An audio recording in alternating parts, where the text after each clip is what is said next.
ভুয়া অভিযোগকারী আজি হিমন্ত বিশ্ব শর্মার ভেরনিয়া কিছুমান দালাল প্রকৃতির মানুহক দি ভুয়া অভিযোগ করে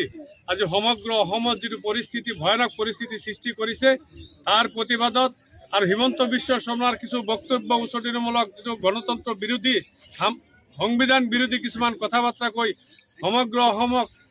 সাম্প্রদায়িক যে বাতাবরণ সৃষ্টি কৰিব বিচাৰিছে তার বিরুদ্ধে আমি আমার এআইএডিএফ দলে আমার মরিগাঁও জেলার প্রত্যেকটা কর্মী আমার ঢিং সমষ্টির বিধায়ক হাজি আমিনুল ইসলাম সাহেব আমার নগাঁও ডিস্ট্রিক্টর জেলা সভাপতি আমার মতিউর রহমান সাহেব আমার কেন্দ্রীয় কমিটির সাধারণ সম্পাদক চম্পক কলিতা সাহেব আমার ব্লক কমিটির লাহারঘাট ব্লক কমিটির সভাপতি রেজাক সাহেব বুঢ়াগাঁও ব্লক কমিটির সভাপতি হিফজুর রহমান নেতৃত্ব যুব মোর্চা ছাত্র মোর্চা মহিলা বিভিন্ন সংগঠন নেতৃত্বত আজি আমি ওলাই আহিছোঁ এই প্রতিবাদ করার কারণে হিমন্ত বিশ্ব শর্মার যে হিটলারি শাসন আর দুর্নীতি ভ্রষ্টাচারী আরম্ভ করেছে আজি গণতন্ত্রের বিরুদ্ধে আমি দাবি জানাইছোঁ যে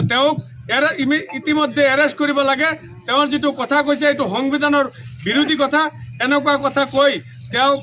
আজি চকীত এতিয়াও থাকাৰ কোনো অধিকাৰ নাই আৰু আমি দাবি জানাইছোঁ যে হিমন্ত বিশ্ব শৰ্মাক আজি অসম ৰাজ্যত ৰাষ্ট্ৰপতি শাসন দি এই চৰকাৰৰ যোগেদি যাতে নিৰ্বাচন ২৬ৰ নিৰ্বাচন নহয় তাৰ বাবে আমি দাবি জানাইছোঁ কাৰণ আমি ইতিমধ্যে গম পাইছোঁ সমগ্ৰ অসমে গম পাইছে তেওঁৰ যেটো কথা বতৰা তাৰ পৰা স্পষ্টভাৱে গম পাইছোঁ যে আজি তেওঁৰ নেতৃত্বতেই আজি ভুৱা কিছুমান হেৰি দি মানুহক হাৰাশাস্তি কৰি আছে যেটো নাগৰিকক কৰিব নোৱাৰে গণতন্ত্ৰৰ যোগেদি আজি এই কথাবোৰ লৈ আমি ওলাই আহিছোঁ আৰু আমাৰ লগত আমাৰ ঢিং সমষ্টিৰ ৩বাৰৰ বিধায়ক হাজি আমিনুল ইছলাম সাহেব আছে তেওঁ ক'ব আপোনালোকক